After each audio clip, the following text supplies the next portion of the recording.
1절 말씀 보시면 여호와의 말씀이 또 내게 임하니라 이르시되 예레미야 내가 무엇을 보느냐 하시매 무엇을 보느냐가 두 번 반복되어 있죠. 11절에 내가 무엇을 보느냐 살구나무 가지를 봤고요.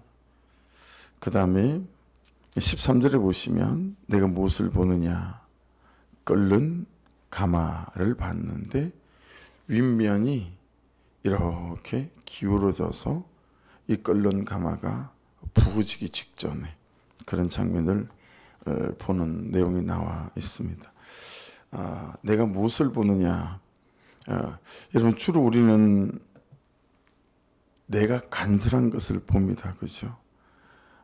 내가 간절하고 바라고 소망하는 거, 그것이 어떤 사회적인 위치, 또 내가 바라는 삶의 정도, 또 내가 바라는 어떤 물건, 여러 가지가 있을 수 있겠으나 우리가 주로 내가 간절한 것을 바라보는 편이죠.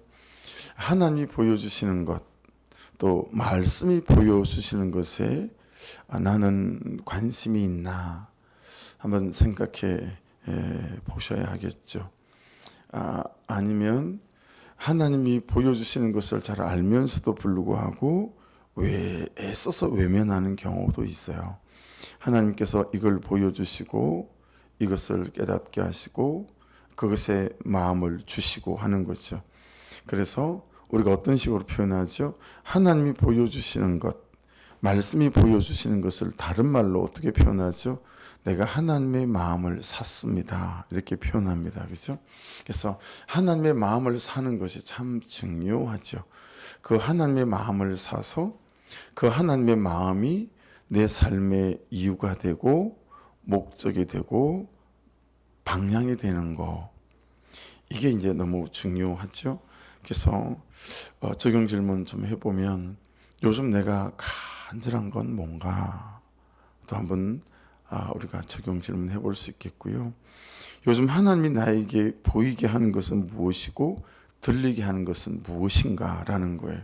요즘 유독 계속 하나님께서 나의 관심과 나의 생각이 그쪽으로 쏠리게 만들어요.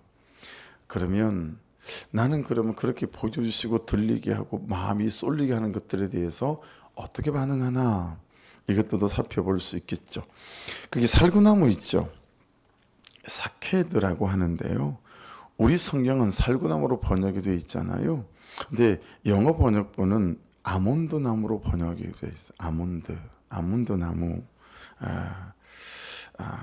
이제 그 뜻이 좀 사뭇 의미심장한 게 있는데, 여러분 이 살구나무는 지킨다라는 의미를 갖고 있어요. 지킨다. 근데 두 가지 지킨다가 있어요. 하나는 하나님인 내가 하나님의 뜻을 붙잡고 사는 너를 내가 지킬 거야 라는 거예요. 여러분 예레미야는 눈물의 선지자라고 불러요. 왜 그렇게 부르냐면 예레미야 선지자가 활동했던 시대는 남유다의 18번째 왕이었던 요시야 왕 때였어요. 그때부터 22번째 왕이었던 시드기야 왕 때. 그러니까 보세요. 18대, 19대, 20대, 21, 22. 요시야 왕만 반짝했고요. 요시야의 개혁 들어보셨잖아요. 그 다음에는 남유다가 망해가는 거예요. 이미 100년 전에 북이스라엘이 망했어요. 그리고 지금 남유다가 망해가고 있는 거예요. 자기 눈에는 죄가 뻔히 보여요. 불순종이 뻔히 보여요. 그리고 지금 또 네가 무엇을 보니 끓는 가마가 보여요. 끓는 가마가 어떠니 북에서부터 이렇게 아래로 기울어져 있어요. 여러분 이거 이제 바벨론을 말하는 거거든요. 그러니까 하나님의 심판이 그냥 코앞에 닥친 거죠. 근데 유다 백성들은 돌이킬 생각이 없는 거예요. 그래서 예레미야가 맨날 울어요. 하나님 이 백성들이 회개하고 돌이키게 도와주십시오. 근데 유다 백성들은 돌이킬 마음이 없어요. 그래서 맨날 울어요. 그래서 예레미야 선지자를 눈물의 선지자 그렇게 부릅니다. 매일 그들의 죄를 책망했어요. 네 죄를 봐야 된다. 매일 심판을 선포했어요. 그러니 여러분 유대사에서 환영받지 못했어요. 뭐 저딴 인간이 다 있나? 위협당하고 생명에 두려움을 느껴야 되는 상황이 너무 많이 있었어요. 근데 하나님께서 야 두려워하지 마라. 내가 너를 지킬게 라는 거예요. 새성전의 구석구석 어떻게 좀 소품을 만들어 놔야 되나? 이것보다 더 큰 마음이 쓰이는 것은 어떤 말씀을 어느 자리에다가 붙여야 되나? 정말 기도해 주십시오. 기도해요. 새가족실에 어떤 말씀을 붙여야 되나? 새가족실에 조그만 십자가를 하나 만들어서 붙였어요. 길게 아주 가느다란 거. 그리고 거기 말씀을 여호수아 1장 9절 말씀으로 감동 주시는 대로 붙잡았어요. 그래서 큰 글씨는 내가 너와 함께 하리라. 처음 교회 와서 새가족으로 예배를 드리고 새가족실에서 나와 마주할 때 그 말씀을 보는 것이 이 사람들에게 참 힘이 되지 않을까. 어떤 모양으로 왔든지 내가 너와 함께 하리라. 그리고 밑에 성경 구절 이렇게 넣으려고 아마도 오늘 일 중에 그걸 붙이게 되어질 것 같거든요. 그러니까 여러분 하나님께서 지킨다라고 하는 거예요. 야, 사람의 생각으로 볼 때 이게 합리적이고 이게 보편타당한데 하나님이 주시는 감동과 말씀은 자꾸 나를 억울한 쪽으로, 나를 손해보는 쪽으로 그분께서 이끄시는 것 같단 말이에요. 근데 여러분 그 하나님이 감동 주시는 그 말씀대로 붙잡게 되면 하나님께서 저와 여러분을 책임져 주시는, 지켜주시는 은혜가 있게 될 줄로 믿습니다. 여러분 남유다가 이렇게 어려움을 당하는 이유는 언약을 배반했기 때문이에요. 하나님의 언약 이걸 지키지 않았기 때문이거든요. 그래서 말씀대로 언약을 붙잡는 백성들에게는 하나님께서 지키는 놀라운 일들이 항상 함께해 주실 줄로 믿습니다. 할렐루야. 예, 둘째는 뭘 살구나무 가지를 통해서 지킨다라고 하냐면 여러분 하나님이 자꾸 지금 심판을 말씀하시는 이유는 뭐죠? 구속사. 이 심판이 목적이 아니에요. 이 심판이 끝이 아니에요. 그렇죠?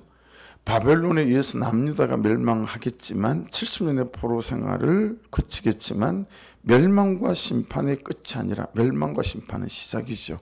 어떤 시작이죠? 다시 하나님의 백성들로 재창조하시려고 하는 그분의 구속사의 시작이에요. 그러니 심판이 없고 멸망이 없다는 얘기는 하나님 그분이 우리를 사랑하지 않는다는 얘기예요. 이게 구속사 아니겠어요?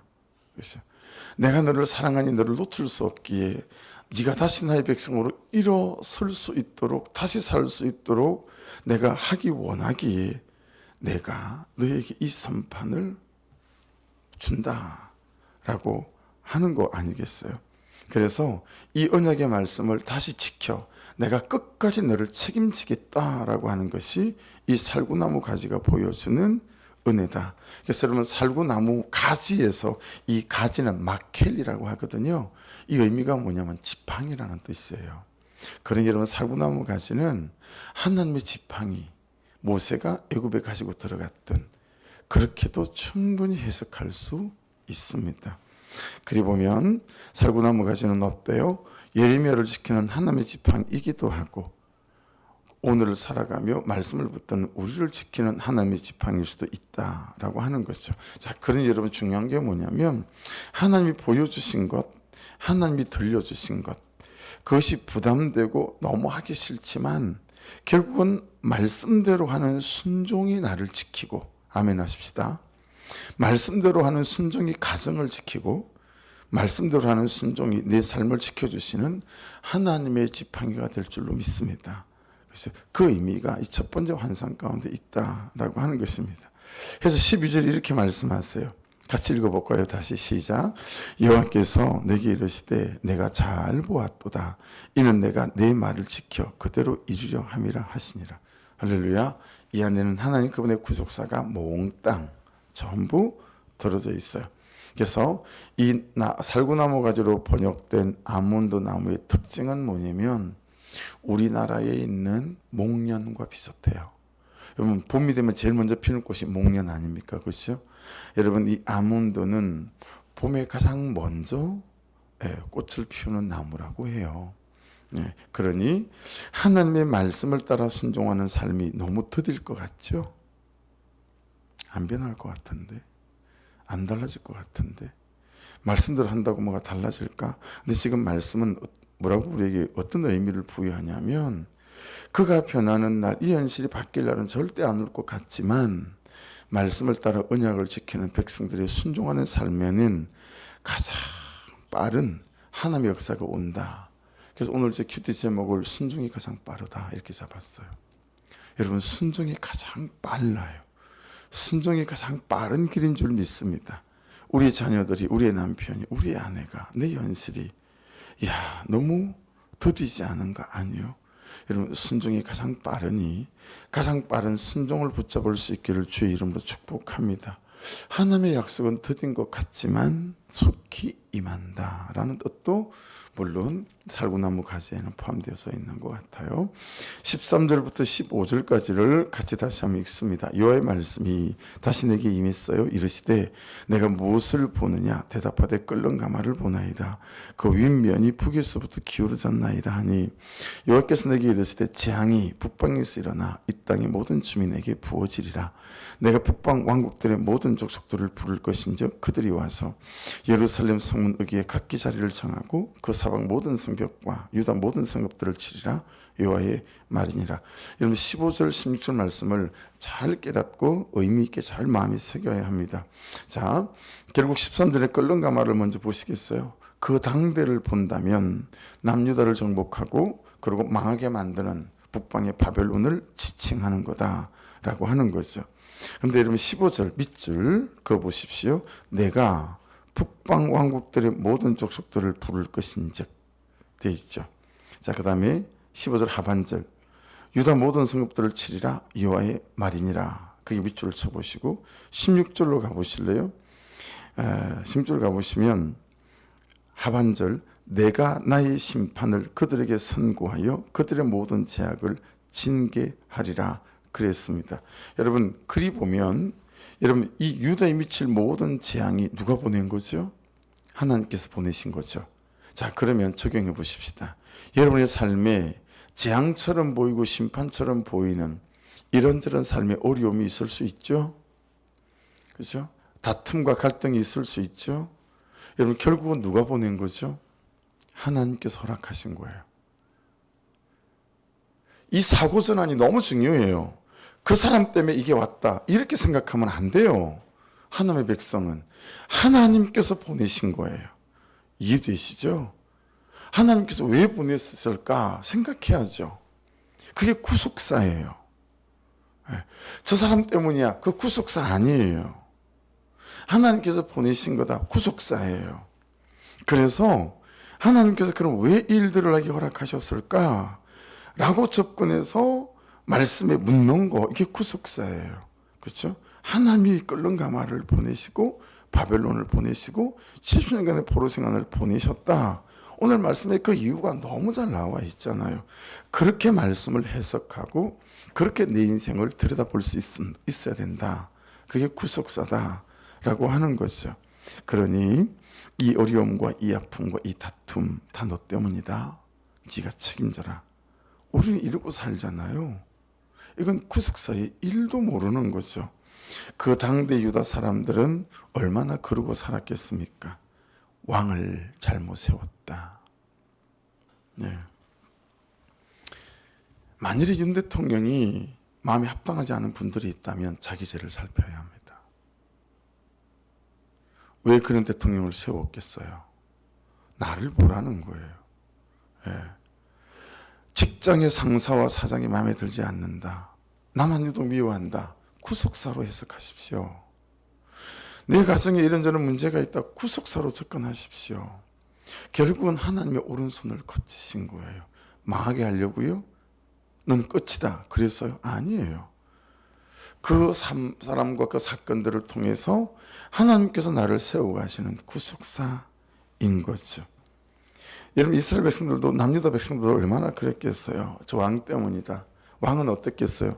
아, 내가 정말 이런 이따위 백성들을 만나서 뭐 이러지 않았겠어요? 이 재앙이, 이 망함이 하나님께서 보낸 것이다, 이런 생각하지 않는 거예요. 그렇죠? 그 말은 이것은 너 때문에 하나님인 내가 구속사 안에서 보낸 나의 징계다. 그러니 어떤 것이죠? 너를 잘 돌아봐야 돼.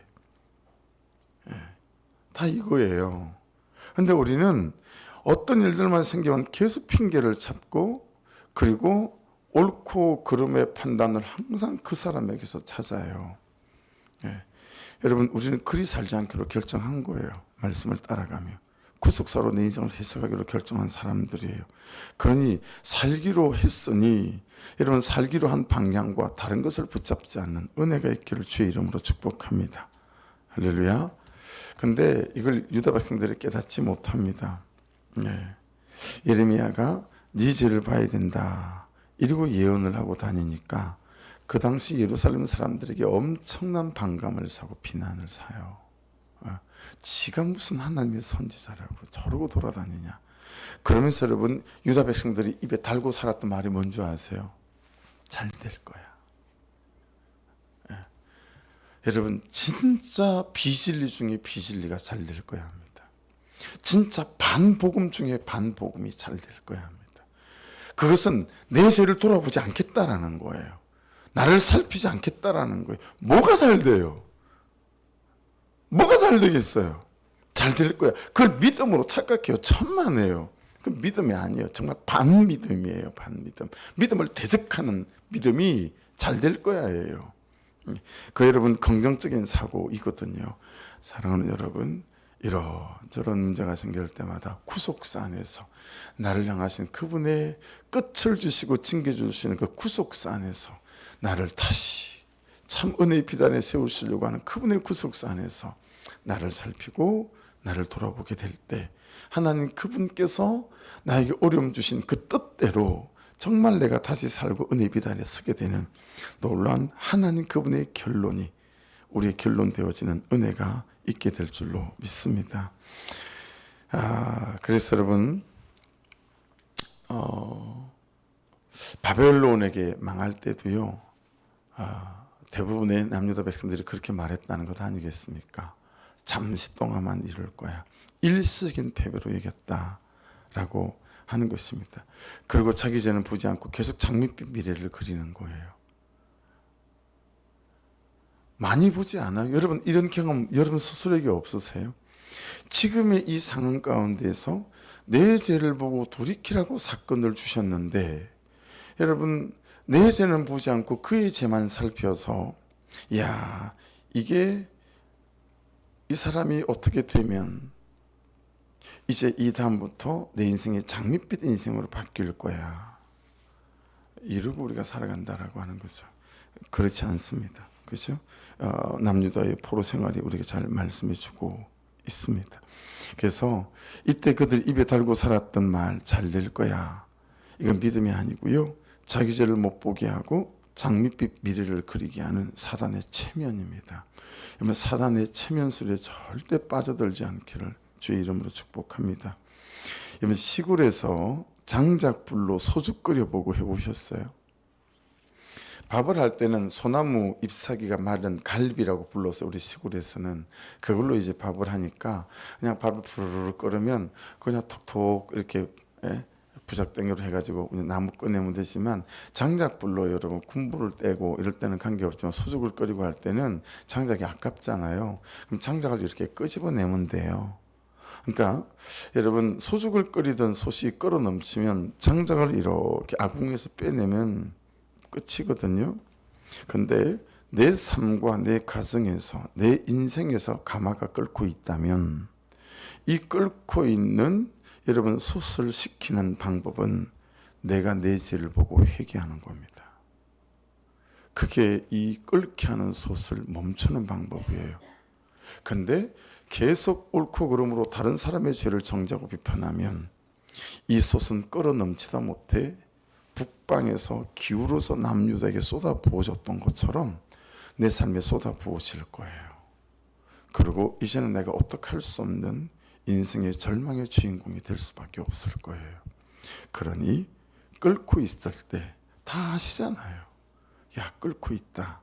그때 회개와 통회와 자복으로 내 죄를 살펴 하나님 앞에 부복하여 엎드려 주여, 나로부터 이 모든 것이 흘러갔습니다 라고 고백하게 될 때 끓던 솥에 여러분 이 끓어 넘침이 멈추어서 다시 회복되어지는 새로운 삶이 시작될 수 있음을 믿습니다.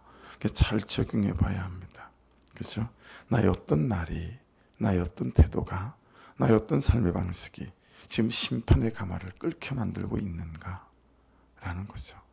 네.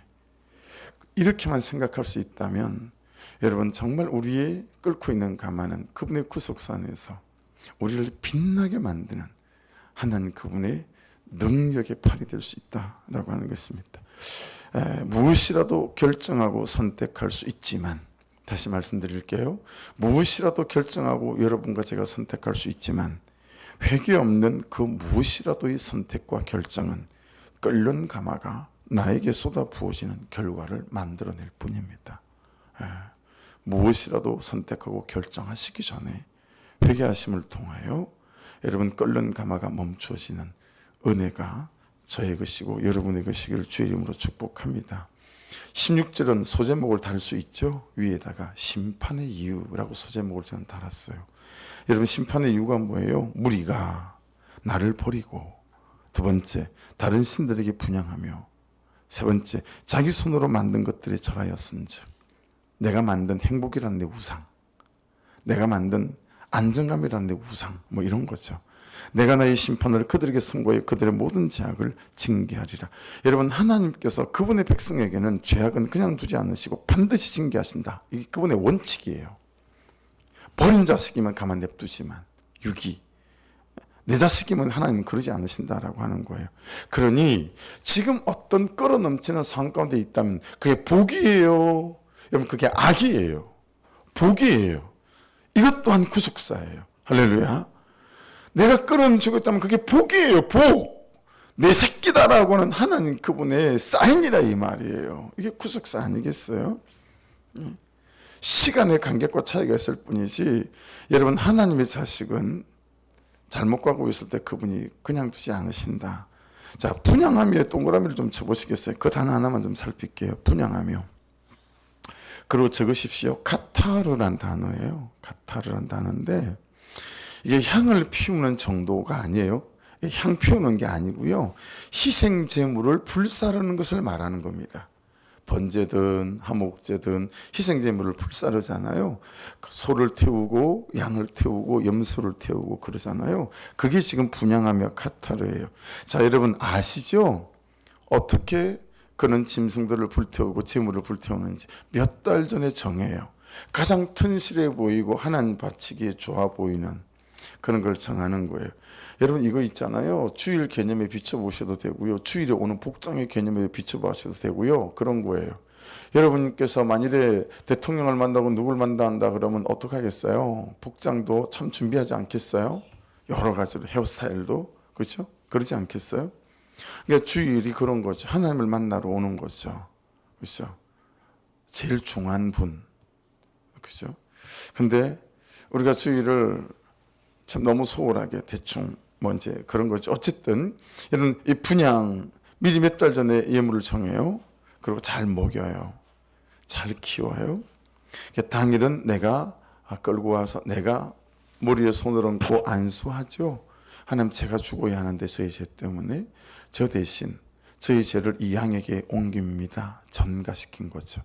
그래서 이 양이 죽을 때 제가 죽은 것으로 간주해 주셔서 저희 죄를 용서해 주십시오 라고 예배자가 양의 목을 따서 양을 죽여요. 이 죄 때문에 내가 죽는다는 것이기도 하고 여러 의미가 그 안에 내포되어져 있죠.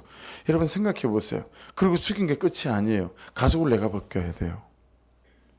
여러분 가족 벗겨 보셨어요? 자매님들은 결혼해가지고 여러분 생선 비늘 치는 것들도 힘들어 하잖아요. 그 가죽을 벗겨, 그 다음에 어떻게 뼈와 살을 발라야 돼요. 그건 보통 전문가도 힘든 거예요. 그런 다음에 레위인들에게 넘기면 레위인들이 그걸 제사를 지내는 거예요. 그것처럼 힘이 든다는 거예요. 내가 원하는 대로 나를 되게 해줄 것이라고 하나님 말고 다른 것에 그토록 내 시간과 에너지와 열정을 쏟아붓고 있는 그 어떤 것에 대한 나의 삶을 말하는 게 분향입니다. 야, 너는 내가 하나님인데 네 인생을 고스란히 책임지고 있는 게 난데 너는 도대체 왜 그딴 것에다가 그 무엇에다 그 어떤 것에다 그렇게 시간과 네 열정과 네 재정과 네 삶을 그렇게 드리고 있는 거니? 그렇게 분양하는 삶이 옳은 거니? 라고 지금 말씀하고 있는 거예요. 네. 여러분, 정말 내가 그렇게 내 열정과 시간과 내 삶을 하나님 아닌 다른 것에 나를 어떻게 해줄 줄 믿고 쏟아붓고 있지 않은 것인지 지금 말씀을 예레미야 선지자를 통해서 우리에게 말씀하고 있는 것입니다. 예. 그 끝이 뭐예요? 16절의 그 끝이 내가 나의 심판을 그들에게 선고하여 그들의 모든 죄악을 징계하리라. 그것이 끝이에요. 예. 그래서 지금 제가 해야 되고 여러분이 해야 될 게 17절에 있어요. 같이 읽어보십시다. 10절을 5개로 나눌 수 있어요. 시작. 그러므로 너는 첫째 내 허리를 동이고, 두 번째 일어나, 세 번째 내가 내게 명령한 바를 다 그들에게 말하라, 네 번째 그들 때문에 두려워하지 말아라, 다섯 번째 내가 그들 앞에서 두려움을 당하지 않게 하리라. 여러분 16절과 연결해서 말씀해 본다면 여러분이 그렇게 분양하는 그것이 여러분을 행복하게 만들어줄 수 있을 것 같잖아요. 그런데 어느 날 하나님의 말씀이 임했어요. 감동이 임했어요. 그래서 그에게 향하던, 그것에게 향하던 내 열정과 내 시간과 내 재정과 내 삶을 돌이켜 하나님께로 가져가는 거예요. 내가 행복해질 수 있을까? 저걸 놔버렸는데. 다른 세상 사람들은 다 저걸 추구하는데 내가 저걸 놔버렸는데 난 과연 행복할 수 있을까? 지금 말씀이 뭐라고 말씀하세요? 네가 그들 앞에서 두려움을 당하지 않게 하리라. 여러분, 내 분양하던 것을 받고 하나님 그분께 내 삶을 드리기 시작할 때 그분이 여러분과 저의 삶을 책임져 주실 줄로 믿습니다. 그것이 너의 삶의 방식이어야 된다 라고 말씀하고 있는 거예요. 여러분, 그래서 하나님을 믿는 자들이 언제라도 내가 해야 될 가장 긴급하고 중요한 것은 듣는 것이고, 그렇죠? 하나님의 말씀을 듣는 것이고, 그리고 그 말씀 앞에 나를 서는 거죠. 그래서 16절을 한마디로 딱 요약하면 언약 파기 이렇게 말할 수 있어요. 16절을 네 글자로 딱 고치면 언약을 파기한 거예요. 그럼 여러분 17절에는 뭐 하라는 거예요? 언약을 다시 붙잡으라는 거예요. 약속을 다시 붙잡으라고 말씀하고 있습니다. 여러분 재미있는 표현 한 가지만 하고 기도하십시다. 오늘 지금 월삭이잖아요, 그렇죠? 내 허리를 동이고 일어나. 거기 밑줄 좀 그어보십시오. 내 허리를 동이고 일어나. 그 허리 있죠? 모텐이란 단어예요. 근데 허리보다는 어떻게 이해하시면 훨씬 이 말씀이 잘 해석이 되냐면 엉덩이라는 뜻도 있습니다. 이 허리는 모텐, 엉덩이라는 뜻으로도 많이 쓰여요. 모텐은 허리 아니면 엉덩이인데 여러분 우리 표현에 엉덩이가 무겁다라는 표현이 있잖아요. 엉덩이가 무겁다. 여러분 보세요. 내 결정이 뭐라고, 내 선택이 뭐라고 아무리 말씀이 말씀하셔도 꿈쩍하지 않는 거예요. 순종해. 너무 엉덩이가 무거운 거예요. 그러지 않은가요? 그리 보면 여러분 내 허리를 동이고 싹 이해되시고 해석되지 않습니까?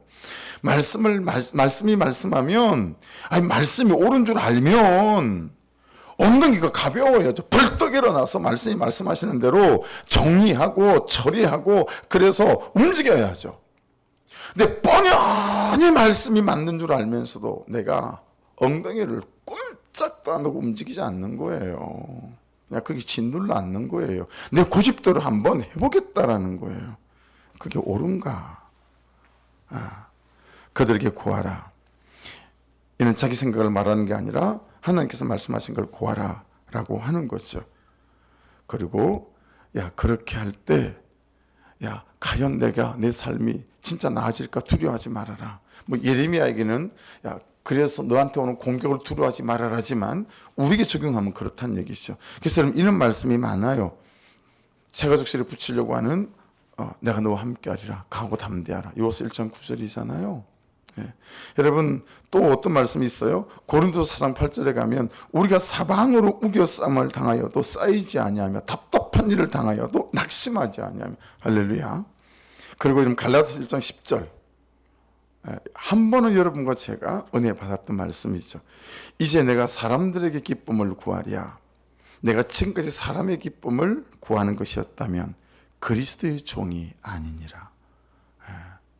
이 한 말씀을 붙잡고 바울 사도가 일생을 하나님을 기쁘게 하시려고 하는 삶을 살았던 것 같습니다.